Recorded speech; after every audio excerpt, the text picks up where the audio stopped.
If you don't pay attention to these critical signs, you could be destroying your engine. Do you ever back out of your driveway and find this? And your coolant reservoir is often down and you have to top it up every week? Or sometimes you see white smoke coming out of that exhaust? Or sometimes your temperature gauge may pin?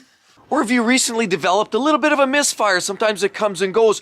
Or that very sweet aroma, almost like somebody poured maple syrup down your engine compartment, but you can't quite figure out where it is. Those are all potentially some signs and symptoms that you might have a problem that could lead to destruction of your engine.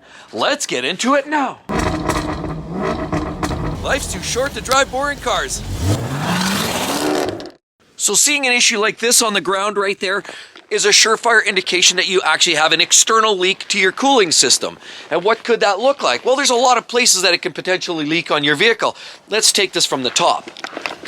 You could actually have a broken reservoir. Sometimes some of these are two-part panels and they can split and you can leak there. You've got a vent hose, of course, up here. Sometimes this vent hose runs along. There could be a leak somewhere there. You have an upper rad hose right here and all these connections. Of course, there's another rad hose connection there. And down in there below, you have a water pump down here, which is driven by a belt and it's on a shaft that potentially could leak to the outside, either through the shaft connection or the gasket. So you got to look around that water pump area, particularly at the bottom. If it's leaking antifreeze, that's where you'll see it. Any of these connections could leak as well. Be sure to check your hoses. Make sure they're pliable, they're soft. If they're cracked, split, or they're really hard or lumpy, then it might be time to change. However, you may find issues. You may find leaks underneath any of those fittings like that. If you do, that's a surefire indication that you have a leak somewhere. You also have radiator connections here. And as you can see, you've got a plastic radiator ends right here on both sides.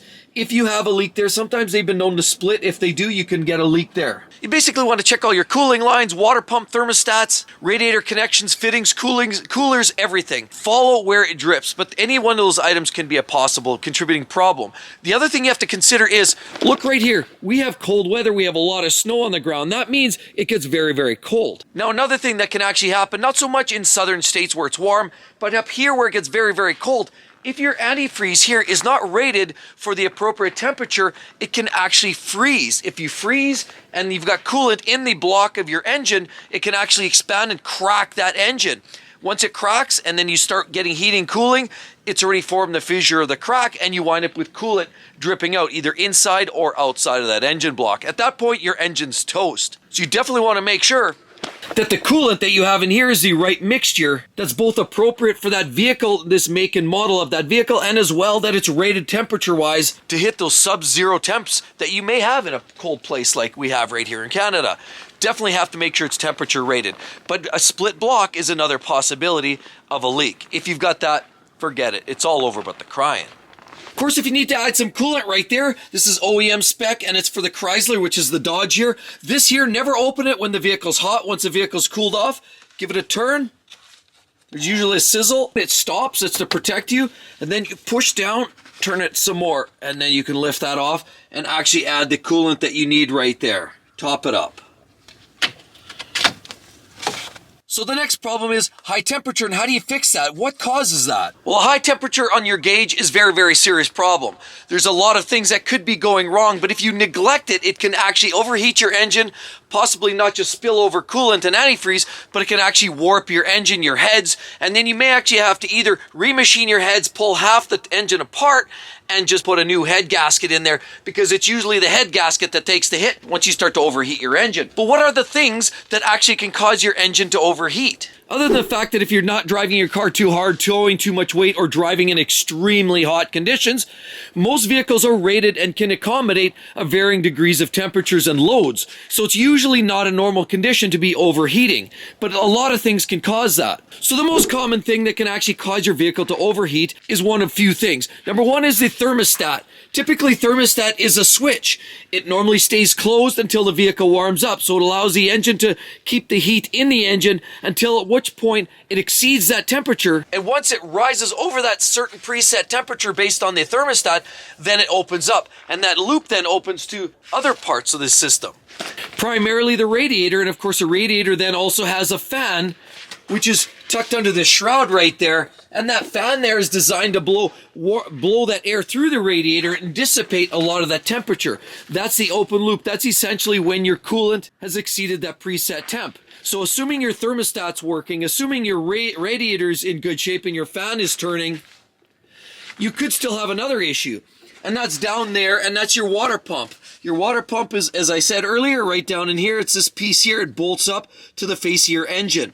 If those impellers wear out, get tired, or just don't hold up their end of the bargain, or even if the belt is broken, any one of those conditions would reduce the pump's capability to actually move the coolant through the system. If you're not moving the coolant, i.e. if the pump is shot, then clearly you're not going to cool the vehicle. It's going to start to overheat, and very, very quickly. If your thermostat's working properly, then you'll get both your upper rad hose and your lower rad hose, which is down at the bottom. It's another fat one going this way at the bottom of the radiator.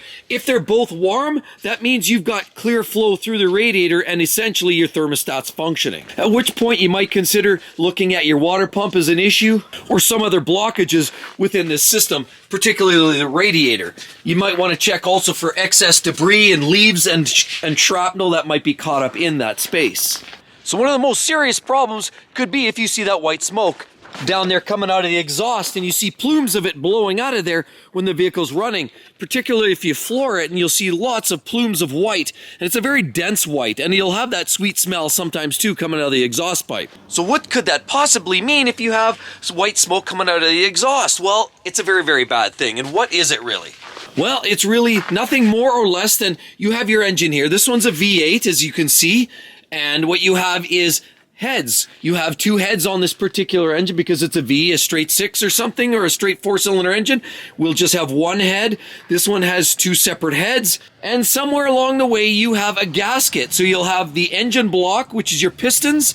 Then you'll have a head, which is your camshafts and your valves. And then there's a sandwiched gasket in between that. Well, that's called your head gasket. If that head gasket is blown, in other words, you're allowing coolant leaking between the cooling channels within the engine, and it somehow makes its way into the combustion chamber through the inside leaking of that head gasket, then basically your engine's going to start burning that coolant because it's leaking past the gasket.